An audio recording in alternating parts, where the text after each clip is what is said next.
میں نے کب اس سے انکار کیا ہے کہ میں شیعہ نہیں ہوں؟ اور یہ جو ذہنوں میں بھر دی جاتی ہے کہ اہل البیت کی تو کوئی فقہ موجود ہی نہیں ہے، باقی ہم ہر ایک سے فقہ لیں گے کہ جن کا نام و نسب تک معلوم نہیں ہوتا، اس معنی میں خود کو شیعہ کہتا ہوں اور اس پہ فخر کرتا ہوں اور اشہد ان علی ولی اللہ کا اقرار کرتا ہوں۔ جو مجھ سے پوچھتے ہیں کہ ہمدرد بھائی آپ کب شیعت کا اعلان کریں گے، لو میں نے آج کر دیا اعلان شیعہ کا، میں شیعہ ہوں جناب، اب آپ خوش ہیں؟ بسم اللہ والصلاۃ والسلام علی رسول اللہ وآلہ ومن والہ۔ السلام علیکم ورحمۃ اللہ وبرکاتہ۔ شیعہ سنی دونوں حلقوں میں بعض افراد کی جانب سے مجھ پر دو سوال قائم کیے جاتے ہیں، بلکہ دو اعتراضات بنائے جاتے ہیں، اور یہ صرف عوام الناس کی جانب سے نہیں ہے، بلکہ جو علماء اور اسکالر حضرات ہیں وہ بھی یہ سوال اور اعتراض پوچھتے رہتے ہیں۔ عمومی طور پر میں اپنی ویڈیوز کے اندر ان سوالوں کے جواب مختلف مقامات پر دے چکا ہوں، لیکن آج خصوصی طور پر ان دو سوالوں کو ایڈریس کروں گا۔ اور ہمارے عوام الناس بھی پوچھتے ہیں اور علماء بھی اس پر گفتگو کرتے ہیں۔ مثلا ہمارے سنی علماء یہ بات کرتے ہیں کہ اگر مفتی ہمدرد لوگوں کو شیعہ ہونے کی دعوت دیتے، حالانکہ میں نے ایسا کبھی دعوت نہیں دی، کبھی میں نے ایک لفظ بھی ایسا نہیں کہا، لیکن وہ چونکہ یہ سمجھتے ہیں کہ میں لوگوں کو شیعہ بنا رہا ہوں، تو وہ کہتے ہیں کہ یہ خود شیعہ کیوں نہیں ہو جاتا۔ یہ سنیوں کی طرف سے ہے۔ اور ہمارے شیعہ برادران وہ یہ سوال کرتے ہیں کہ اگر مفتی ہمدرد یہ اہل البیت کی فقہ کی بات کرتے ہیں تو پھر خود شیعہ ہونے کا اعلان کیوں نہیں کرتے اور خود کو فقہ حنفی کا فالوور کیوں کہتے ہیں، اور شیعہ طریقے پر نماز نہیں پڑھتے اور سنی طریقے پر نماز پڑھتے ہیں۔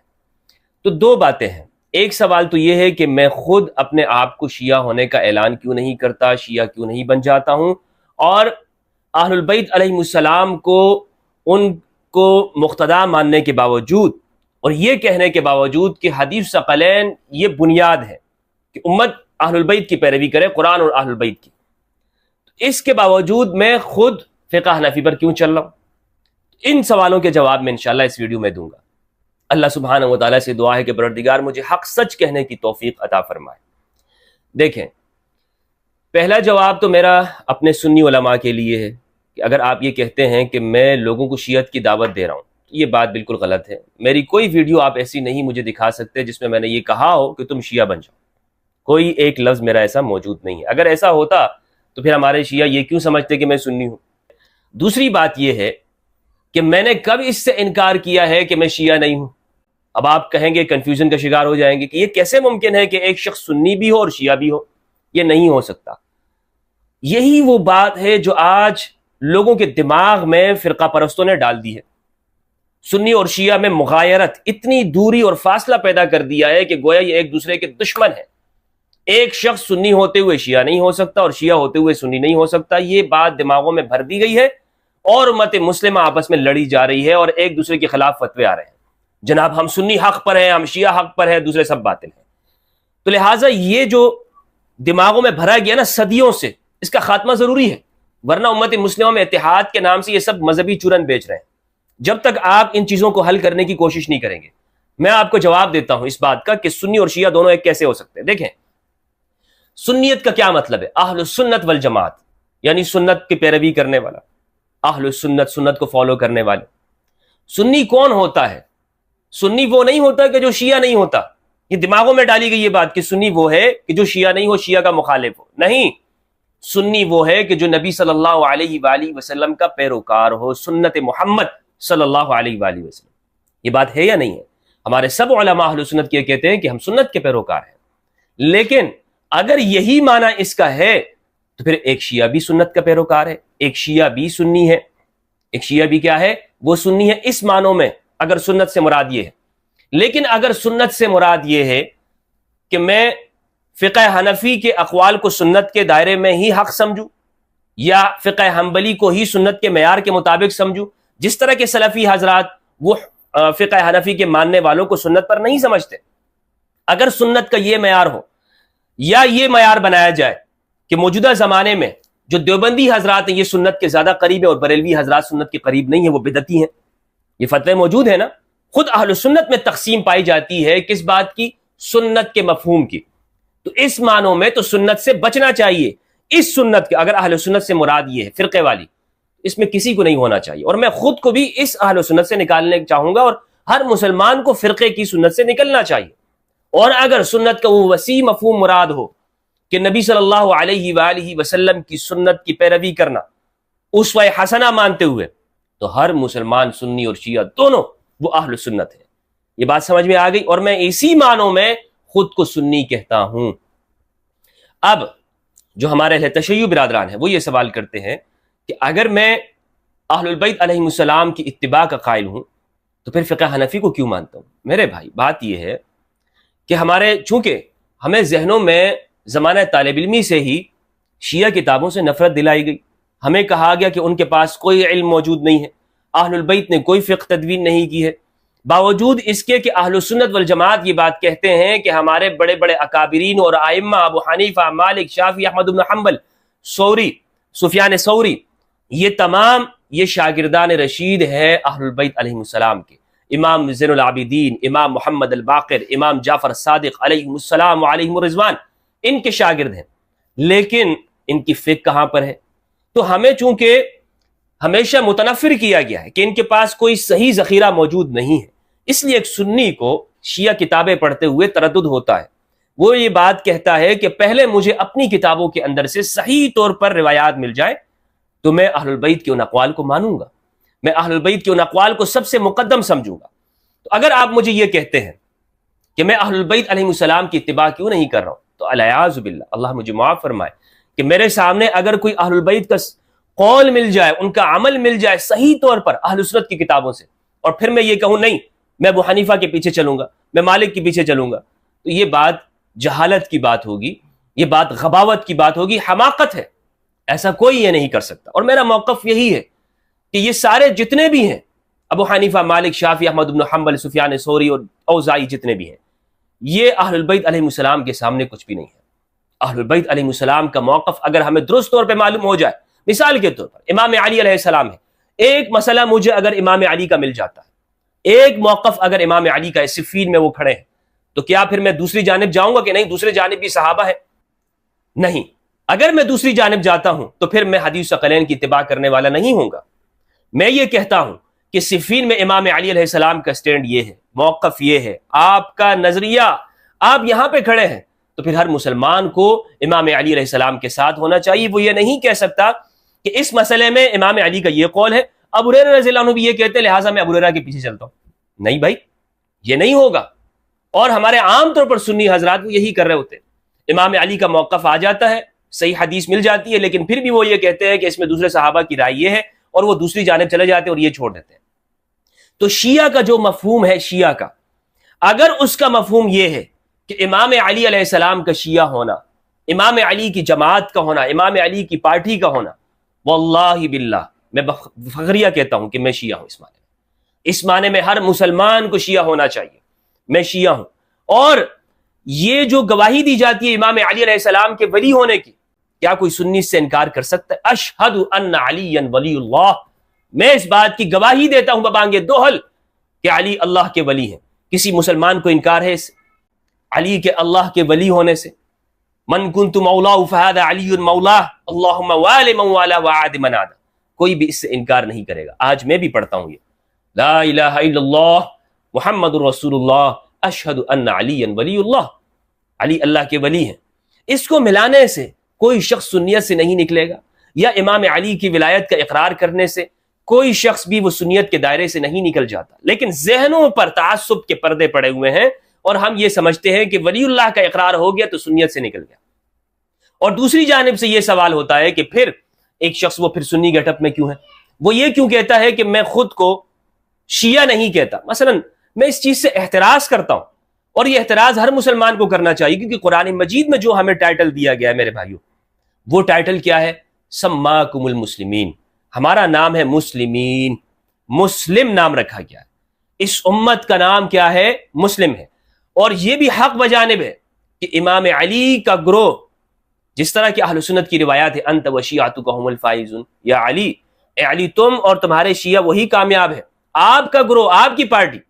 لیکن اگر شیعہ کا مفہوم فرقہ وارانہ طور پر لیا جائے اور یہ کہا جائے جس طرح کہ سنت کا مفہوم آج فرقہ وارانہ طور پر لیا جاتا ہے کہ جو سنت فقہ حنفی کی ہے، یعنی جو تشریح اور تعبیر فقہ حنفی کرتے ہیں، حنابلہ اس کو باطل سمجھتے ہیں یا سلفیہ اس کو باطل سمجھتے ہیں، تو یہ فرقہ وارانہ تعبیر ہے سنت کی۔ اگر یہی تعبیر آپ شیعہ کے لفظ کی لیتے ہو تو میں اس کو پسند نہیں کرتا، اور اگر آپ شیعہ کے لفظ کی وہ تعبیر لیتے ہو جو نبی صلی اللہ علیہ وآلہ وسلم نے دی، امام علی علیہ السلام نے دی، کہ امام علی کی جنگوں میں امام علی کو حق سچ سمجھنا، اور یہ اعلان کرنا کہ اگر میں اس زمانے میں ہوتا تو میں علی کے ساتھ ہوتا، میں علی کے قدموں میں ہوتا، میں علی کا ساتھ دیتا، میں ان زخمیوں کو پانی پلا رہا ہوتا جو صفین میں امام علی علیہ السلام کے ساتھ، میں کربلا میں امام حسین علیہ السلام کے ساتھ ہوتا، میں امام علی علیہ السلام کی اولاد، میں اہل البیت علیہ السلام کا خادم اور ان کے قدموں میں ہوں۔ اگر شیعت کا یہ معنی ہے تو بسر و چشم یہ قبول کرنا چاہیے، لیکن یہ بات کہنا کہ نہیں آپ اس فرقے کے اندر آ جائیں، یہ ہرگز قبول نہیں، کیونکہ قرآن مجید نے نام کیا رکھا ہے؟ مسلمین۔ دیکھیں قرآن مجید کے اندر یہ جو شیعہ کا لفظ شین یا عین، یہ مادہ یہ 9 جگہ پر استعمال ہوا ہے، شیعان اور شیعہ۔ کسی جگہ پر یہ مذمت کے معنی میں استعمال ہوا ہے یہ لفظ، اور کہیں قرآن نے اس لفظ میں اس کو مدح کے معنی میں استعمال کیا، یعنی انبیاء کے گروہ پر بھی شیعہ کا اطلاق کیا گیا ہے، اور احادیث میں امام علی کے گروہ پر اطلاق کیا گیا ہے، یعنی یہ لفظ مشترک ہے، یہ محب پر بھی آتا ہے اور عدو پر بھی آتا ہے، یہ لفظ ہر ایک کے لیے استعمال ہوتا ہے۔ قرآن مجید کے اندر ہے، سورہ الانعام کی آیت نمبر 65 کے اندر استعمال ہوا، اعوذ باللہ من الشیطان الرجیم، بسم اللہ الرحمن الرحیم، قل هو القادر على ان يبعث عليكم عذابا من فوقكم او من تحت ارجلكم او يلبسكم شيعا ويذيق بعضكم بأس بعض انظر كيف نصرف الآيات لعلهم يتفقهون لعلهم يفقهون۔ کہہ دو کہ وہ اس پر بھی قدرت رکھتا ہے کہ تم پر اوپر کی طرف سے یا تمہارے پاؤں کے نیچے سے عذاب بھیجے یا تمہیں فرقہ فرقہ کرتے۔ تو یہاں پر شیعان کا لفظ فرقے فرقے کے معنوں میں استعمال ہوا ہے، اور یہ بطور مذمت کے، کوئی بطور تعریف کے نہیں ہے۔ ان الذين فرقوا دينهم وكانوا شيعا، سورہ الانعام کی آیت نمبر 159 159، بے شک وہ لوگ جنہوں نے اپنے دین کو فرقہ بنا دیا، گروہ گروہ ہو گئے، وكانوا شيعا، اور وہ تقسیم ہو گئے، الگ الگ ہو گئے، لست منهم في شيء، آپ ان میں سے کچھ بھی نہیں ہے، لست منهم في شيء انما امرهم الى الله ثم ينبئهم بما كانوا يفعلون، جب وہ اللہ کے پاس آئیں گے تو اللہ انہیں ان کے اعمال کی خبر دے دے گا، انہیں بتا دے گا کہ تم نے کیا کیا۔ سورت نمبر 15 آیت نمبر 10، وَلَقَدْ أَرْسَلْنَا مِن قَبْلِكَ فِي شِيَعِ الْأَوَّلِينَ، ہم نے آپ سے پہلے بھی انبیاء کے گروہ میں، آپ سے پہلے کے جو گروہ ہیں انبیاء بھیجے ہیں، تو شیعہ انبیاء کرام کے اوپر، ان کے گروہ پر استعمال ہوا یہاں پر لفظ شیعہ کا، قرآن نے استعمال کیا، تو یہاں بطور مدح کے ہے۔ ثم، اچھا سورت نمبر 19 آیت نمبر 69 سورہ مریم کی ہے، ثم لَنَنزِعَنَّ مِن كُلِّ شِيعَةٍ ایہم اشد علی الرحمن عتیہ، پھر ہم ہر جماعت میں سے ہم ایسے لوگوں کو کھینچ نکالیں گے جو خدا سے سخت سرکشی کرتے تھے، تو یہاں پر بھی بطور مذمت کے استعمال ہوا ہے شیعہ کے۔ ان الذین یحبون ان تشیع الفاحشہ، سورت نمبر 24 آیت نمبر 19 سورۃ النور کی یہ آیت ہے، فرمایا بے شک وہ لوگ کہ جو پسند کرتے ہیں کہ پھیل جائے بے حیائی، تو یہاں پر شیعہ پھیلنے کے معنی میں، اشاعت، نشر و اشاعت کا جو لفظ ہوتا ہے پھیلانا، تو مومنوں کے معاشروں کے اندر جو لوگ بے حیائی پھیلانے کو پسند کرتے ہیں، تو یہاں پر بطور پھیلانے کے یہ لفظ استعمال ہوا قرآن مجید میں۔ اسی طرح سورت نمبر 28 آیت نمبر 4 ہے سورت القصص کی، ان فرعون علا فی الارض وجعل اہلها شیعا، فرعون نے زمین کے اندر سرکشی کی اور اس نے مصر والوں کو گروہ گروہ میں تقسیم کر دیا، تو یہاں پر بطور گروہ کے استعمال ہوا ہے سورت نمبر 28 آیت نمبر 4 میں۔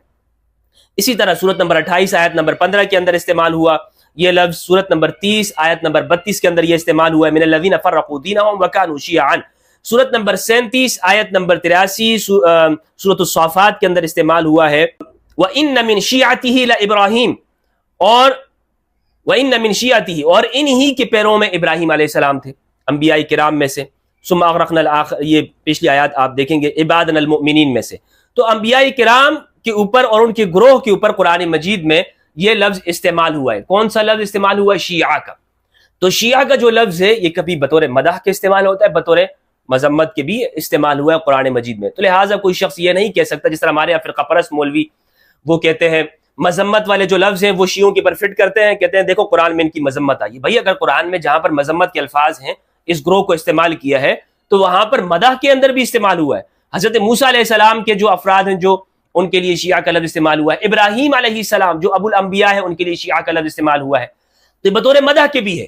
مگر ہمیں کون سا ٹائٹل استعمال کرنا چاہیے؟ آج کے اس زمانے میں ہمیں ٹائٹل استعمال کرنا چاہیے مسلم کا، میں اس کے حق میں ہوں۔ لیکن اگر ایک شخص خود کو سنی کہتا ہے یا شیعہ کہتا ہے، تو یہ غلط بات نہیں ہے، یہ غلط بات نہیں ہے، مگر اس سے احتراز کرنا چاہیے۔ اور ہمیں حکم کس چیز کا ہے؟ قرآن مجید کی پیروی کرنے کا اور اہل البیت علیہ السلام کی اتباع کرنے کا ہمیں حکم دیا گیا ہے۔ اب مثال کے طور پر بہت ساری چیزیں ایسی ہیں کہ جو سیاسی اختلافات کی وجہ سے ہمارے عقائد کا حصہ بن گئے اور وہ روایات میں شامل ہو گئی۔ اس کی میں مثال آپ کو دیتا ہوں، جیسے ترتیب صحابہ میں افضلیت والی بات ہے کہ کون سا صحابی سب سے زیادہ افضل ہے۔ ہمارے اہل سنت میں ترتیب بنائی گئی ہے، حضرت ابوبکر رضی اللہ عنہ، عمر رضی اللہ عنہ، عثمان رضی اللہ عنہ اور امام علی علیہ السلام، یہ ترتیب، پھر عشرہ مبشرہ۔ اس ترتیب افضلیت کو آپ دیکھیں تو یہ سیاسی اختلافات کی بنیاد پر ہے۔ احادیث میں کہیں پر اس کا ذکر موجود نہیں ہے کہ نبی صلی اللہ علیہ وآلہ وسلم نے فرمایا ہو کہ میرے بعد یہ افضل، یہ افضل، یہ افضل، نہیں، بلکہ امام علی علیہ السلام کی جگہ جگہ پر نبی صلی اللہ علیہ وآلہ وسلم نے خصوصیات بیان فرمائی ہیں، اور جتنی خصوصیات امام علی کی ہیں باقی کسی کی نہیں ہے۔ لیکن جب بعد میں خلافت کے ادوار آئے تو اسی کو پھر افضلیت سمجھ لیا گیا، چونکہ یہ مسئلہ بعد میں کھڑا ہوا کہ یہ خلافت پہلے پر ہے، دوسرے پر ہے، تیسرے پر ہے، امام علی علیہ السلام کے چوتھے نمبر پر خلافت ہے، تو یہ سمجھ لیا گیا کہ امام علی علیہ السلام اگر چوتھے نمبر پر آتے ہیں تو آپ کی افضلیت میں بھی چوتھا نمبر ہے، باقی اس کا قرآن اور حدیث سے کوئی تعلق نہیں ہے۔ امام علی علیہ السلام یعنی اس ترتیب کا کہ سب سے افضل وہ ابو بکر ہے، پھر عمر، عثمان، علی ہیں، یہ ترتیب کہیں قرآن میں بیان نہیں ہوئی ہے اور احادیث میں اس کا ذکر نہیں کیا گیا، مگر اسے سمجھ لیا گیا اور آج ایک سنی کی پہچان یہی قرار دے دی گئی۔ یہ ہے فرقہ واریت، یہ ہے اہل البیت علیہ السلام سے دوری، اور یہ جو ذہنوں میں بھر دی جاتی ہے کہ اہل البیت کی تو کوئی فقہ موجود ہی نہیں ہے، باقی ہم ہر ایک سے فقہ لیں گے کہ جن کا نام و نسب تک معلوم نہیں ہوتا، اور اہل البیت جو درخشندہ ستارے ہیں جو کہ قرآن اور اہل البیت جن کی جگہ جگہ پر اتباع کا حکم دیا گیا، ان سے دین ہم نہیں لیتے۔ اسی طرح حدیث عشرہ مبشرہ، یہ حدیث بھی سیاسی طور پر اس کو سمجھا گیا ہے، یعنی آپ اس حدیث پر اگر نظر ڈالیں گے کہ 10 وہ ہیں وہ صحابہ جنہیں ایک مجلس میں نبی صلی اللہ علیہ وآلہ وسلم نے جنت کی بشارت دی، تو اس کے اندر اہل البیت کہاں پر ہے؟ سیدہ زہرا کہاں پر ہے؟ ایک انصاری صحابی اس میں نہیں ہے، جبکہ قرآن مجید نے جو ترتیب افضلیت بتائی ہے سورہ توبہ کی آیت نمبر 100، صحابہ کے حوالے، صحابہ کرام کو سمجھنے کے حوالے سے سورہ توبہ آیت نمبر 100 یہ تمام مسائل کو اشکار کر دیتی ہے۔ مثلا صحابہ کرام میں جو افضلیت کی بات ہے، قرآن کہتا ہے مہاجرین اور انصار افضل ہیں۔ کیا فرمایا؟ والذین اتبعوہم والسابقون الاولون من المہاجرین والانصار والذین اتبعوہم باحسان رضی اللہ عنہم ورضوا عنہ، پہلوں میں پہل کرنے والے، والسابقون الاولون من المہاجرین، مہاجرین میں سے، والانصار والذین اتبعوہم، جنہوں نے ان کی پیروی کی، باحسان، احسان کے ساتھ، یعنی جو بعد میں صحابہ آ رہے ہیں جو مہاجر اور انصاری نہیں ہیں وہ بھی تابعی ہیں، اور انہوں نے ہجرت اور نصرت نہیں کی ہو، مدینہ کے نہیں ہو، اور وہ لوگ ہجرت کرنے والوں میں نہیں ہو، پہلی ہجرت مدینہ، تو وہ قرآن کہتا ہے یہ تابعی ہے، خواہ وہ فتح مکہ پر اسلام لایا یا حدیبیہ پہ اسلام لایا یا کسی بھی زمانے میں اسلام لایا، وہ تابعی ہے، قرآن نے اس کو تابعی کہا ہے۔ لیکن بعد کے زمانوں میں ان پر بھی صحابہ کا اطلاق کر دیا گیا اور کہا گیا کہ جس صحابہ الصحابۃ کلھم عدول، صحابہ سارے کے سارے عادل ہیں، لہٰذا آپ ان سے اختلاف نہیں کر سکتے، اگرچہ ان کی زندگی کے اندر امام علی کے خلاف آئے ہوں، کھڑے ہوئے ہوں اور احسان موجود نہ ہو۔ تو ہم نے ہر چیز کو اس فرقہ وارانہ نقطہ نگاہ سے دیکھا، اور یہ سوال ہمارے اوپر کیا جاتا ہے، اور آج بھی کوئی شخص اگر قرآن و سنت کی دعوت لے کر اٹھتا ہے تو فوراً ہی یہ سوال پیدا کیا جاتا ہے اور کھڑا ہو جاتا ہے کہ آپ سنی ہیں یا شیعہ ہیں۔ بھائی اس معنی کے اندر جو میں نے آپ کو بتا دیا، میں اپنے آپ کو سنی کہتا ہوں۔ کس معنوں میں؟ اس معنوں میں کہ نبی صلی اللہ علیہ وآلہ وسلم کے سنت کے پیروکار، اور اس معنوں میں خود کو شیعہ کہتا ہوں اور اس پہ فخر کرتا ہوں، اور اشہد ان علی ولی اللہ کا اقرار کرتا ہوں۔ جو مجھ سے پوچھتے ہیں کہ ہمدرد بھائی آپ کب شیعت کا اعلان کریں گے، لو میں نے آج کر دیا اعلان شیعہ کا، میں شیعہ ہوں جناب۔ اب آپ خوش ہیں؟ اب آپ دوبارہ سے پھر مجھ پہ یہ سوال کریں گے، پھر میں آپ کو ویڈیو بنا۔ لیکن اگر آپ کے دماغ میں کچرا بھرا ہوا ہے اور آپ یہ سمجھتے ہیں کہ نہیں شیعہ کا وہ مفہوم جو آج کے زمانے میں، بھائی آج کے زمانے میں بہت ساری چیزیں بدل گئی ہیں، آج ہمارے ہاں خود اہل تشیع میں اختلاف ہے۔ آپ دیکھ لیں، ان میں کوئی حدیث کا قائل ہے، کوئی مقلد ہے، کوئی غیر مقلد ہے، کوئی فقہا کی تقلید کرتا ہے، کوئی کس کی تقلید کرتا ہے۔ اگر مثال کے طور پر آج میں نے تشیع کو قبول بھی کر لیا کہ جناب میں اس معنی کے اندر ہوں جو آج سمجھا جاتا ہے، پھر مجھ سے پوچھا جائے گا کہ آپ مقلد ہیں غیر مقلد ہے، پھر کیا جواب ہوگا؟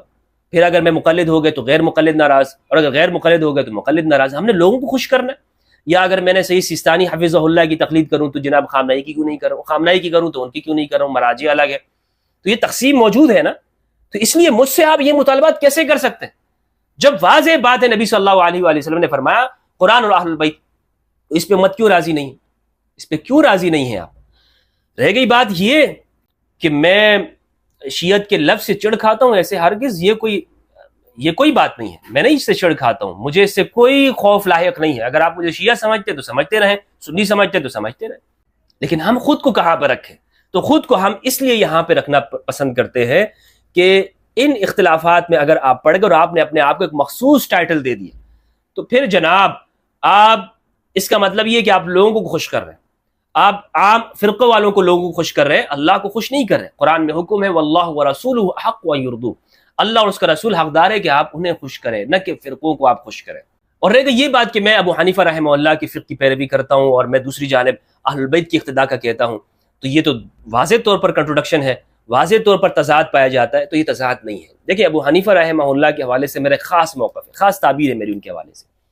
اگر آپ نے میری وہ ویڈیوز نہیں دیکھی جو ابو حنیفہ رحمہ اللہ کے حوالے سے، تو پھر آپ کے ذہن میں یہ سوال پیدا ہوگا۔ میں تو ابو حنیفہ رحمہ اللہ کو شیعہ گروہ کا ہی ایک حصہ سمجھتا ہوں۔ یہ الگ بات ہے کہ بعد میں زمانے میں وہ تعبیرات بدل گئیں اور قاضی ابو یوسف جب عباسیوں کی حکومت کے اندر انہوں نے عہدہ قبول کر لیا تو پھر فقہ حنفی کو ایک رواج دے دیا گیا، ورنہ تو ابو حنیفہ وہ ایک شیعہ فرد تھے، اور میں یہ سمجھتا ہوں کہ وہ امام ابو حنیفہ رحمہ اللہ، امام جعفر الصادق، امام باقر علیہ السلام کے شاگرد رہے ہیں، تو ہو سکتا ہے انہوں نے یہ مسئلہ وہاں سے سیکھا ہو، وہاں سے اخذ کیا ہو۔ اور فروعیات کے اندر، یہ بھی فروعیات کے باقی عقائد کی جو باتیں ہیں، یعنی عقائد میں شمار یہ کیا جاتا ہے کہ ہمارا واضح ہم کہاں پہ کھڑے ہیں۔ دیکھیں ایک مثال میں آپ کو دیتا ہوں، شاید آپ میری اس بات کو سمجھ جائیں۔ عبید اللہ ابن زیاد، بلکہ زیاد ابن ابی جو ہے، یا زیاد ابن سمیہ جو ہے، یہ امام علی علیہ السلام کی گروہ میں تھا یا نہیں تھا صفین میں؟ کیا آپ اسے شیعان علی کا ٹائٹل دیتے ہیں؟ آپ نہیں دیں گے، آپ کہیں گے کہ وہ منافق تھا، جس طرح کہ نبی صلی اللہ علیہ وآلہ وسلم کے آپ کے اصحاب میں عبداللہ ابن ابی تھا، آپ یہی کہیں گے کہ زیاد ابن ابی کا وہی سٹیٹس ہے امام علی علیہ السلام کے گروہ میں۔ یا اشعث بن قیس الکندی، وہ بھی منافق تھا، مولا علی کے گروہ میں وہ شامل تھا۔ تو آپ ان دو افراد پر شیعان علی کا ٹائٹل آپ استعمال نہیں کریں گے کہ یہ شیعہ تھے، لیکن حر بن یزید الریاحی، کیا وہ شیعہ نہیں تھا؟ وہ شیعہ تھا، حالانکہ مخالف تھا، لیکن پھر وہ امام حسین علیہ السلام کے ساتھ شامل ہو گیا اور اپنی جان دے دی۔ مجھے بتائیں حر بن یزید نے کتنا فقہ شیعہ پر عمل کیا تھا، کتنا وہ اس نے اپنی زندگی میں اہل البیت کا ساتھ دیا، وہ وہاں پہ کھڑا ہوا۔ اور کیا امام حسین نے اس سے پوچھا کہ حر یہ بتا تیرا فلاں فلاں کے بارے میں کیا عقیدہ ہے، فلاں فلاں جگہ پر تو کیا عقیدہ رکھتا ہے؟ کیا امام حسین امام علی مقام نے یہ سوال پوچھے؟ بس وہ آیا، مولا علی کی ولایت کے اقرار کیا، امام حسین پر اپنی جان نچھاور کر دی۔ شیعان علی تا قیامت اس کا نام زندہ ہوگا۔ لیکن ایسے افراد جو زیاد ابن ابی جیسے منافقین ہوں، زیاد ابن ابی جیسے منافقین ہوں، یا اشعث بن قیس الکندی جیسے منافقین ہوں، وہ خاک میں ہیں، وہ دفن ہو گئے، ان کے وہ مردودوں میں چلے گئے۔ تو یہ ٹائٹل، اصل بات یہ ہے کہ آپ کہاں کھڑے ہیں، اصل بات یہ ہے، اس پہ غور کیجئے اور توجہ دیجئے تاکہ یہ جو فرقواریت ہمارے ذہنوں میں رچ بس گئی ہے اس سے ہم نکل سکیں۔ اللہ سبحانہ و تعالیٰ سے دعا ہے کہ پروردگار ہمیں حق سچ کہنے کی توفیق عطا فرمائے، قرآن مجید میں تدبر کرنے اور اہل بیت علیہ السلام کی اتباع کی۔ والسلام علیکم ورحمۃ اللہ وبرکاتہ۔